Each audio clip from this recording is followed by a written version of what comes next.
जरा सोचिए, एक ऐसा देश जहां एक ही परिवार 70 से भी ज्यादा सालों से बिल्कुल देवताओं की तरह राज कर रहा है। ये है उत्तर कोरिया, दुनिया की सबसे बेरहम तानाशाही। लेकिन ये सब कुछ रातों रात नहीं हुआ।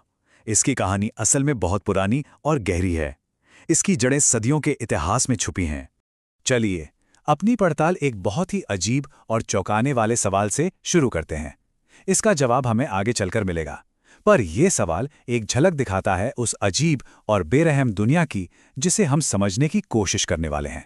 उत्तर कोरिया की इस कंट्रोल वाली प्रणाली को समझने के लिए हमें समय में बहुत पीछे जाना होगा। इसकी जड़ें आज के शासन से कहीं ज्यादा पुरानी हैं, जो प्राचीन कोरियाई इतिहास में बहुत गहराई तक जाती हैं। देखिए, पिछले 2000 सालों से कोरियाई प्रायद्वीप का इतिहास बस एक ही कहानी सुनाता है।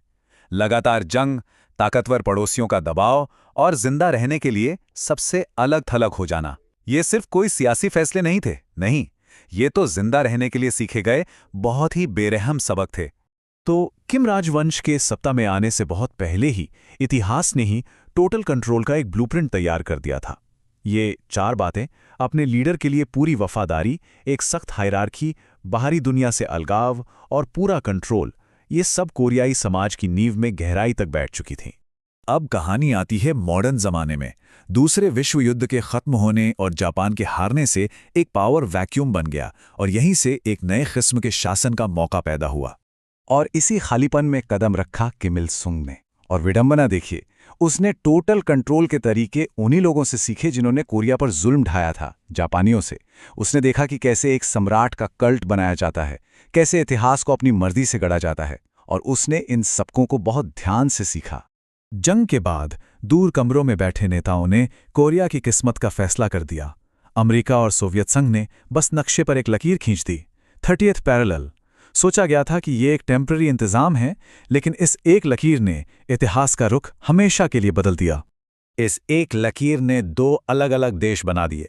नॉर्थ में सोवियत संघ ने किम इल सुंग को बिठाया और साउथ में अमेरिका ने सिंगमन री को सपोर्ट किया।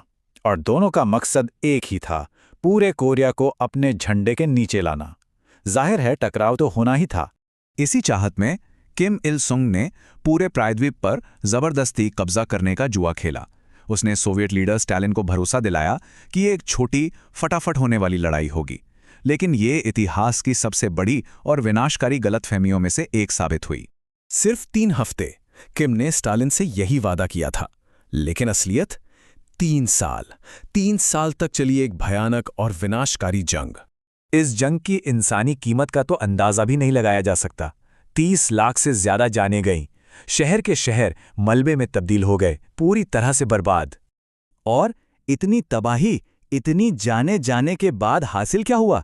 जीरो, बिल्कुल जीरो। बॉर्डर ठीक वहीं का वहीं रहा जहां से सब शुरू हुआ था। अब आता है कहानी में एक हैरान कर देने वाला मोड़। एक भयानक मिलिट्री हार को किम इल सुंग ने अपनी सबसे बड़ी जीत में बदल दिया। जी हां, उसने इस तबाही का इस्तेमाल अपने हर एक दुश्मन को खत्म करने और खुद को एक जीता जागता देवता बनाने के लिए किया। यह इतिहास के सबसे शातिर सियासी दांव में से एक है। और उसने ये सब एक सोचे समझे प्लान के तहत किया। सबसे पहले उसने हर उस इंसान को रास्ते से हटा दिया जो उस पर सवाल उठा सकता था। फिर उसने इतिहास को नए सिरे से लिखा, खुद को एक महान हीरो की तरह पेश किया। उसने भाषा तक को कंट्रोल किया और आखिर में डर का एक ऐसा सिस्टम बनाया कि कोई बगावत करने की सोच भी न सके।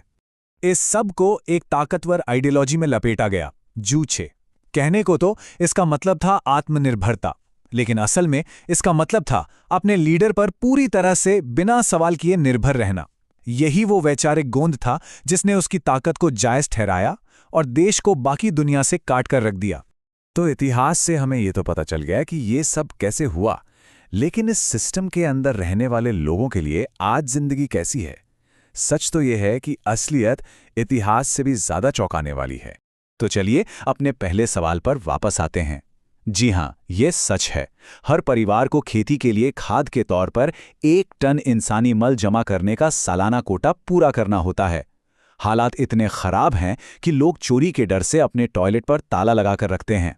1990 के दशक में जब भयानक अकाल पड़ा, लाखों लोग भूख से मर गए, तब मायूसी ऐसे स्तर पर पहुंच गई थी जिसकी हम कल्पना भी नहीं कर सकते।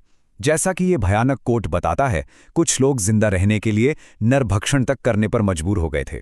ये उस दर्द की गहराई को दिखाता है जो शासन ने अपने लोगों को दिया। दशकों के कुपोषण का असर साफ साफ शारीरिक तौर पर दिखता है।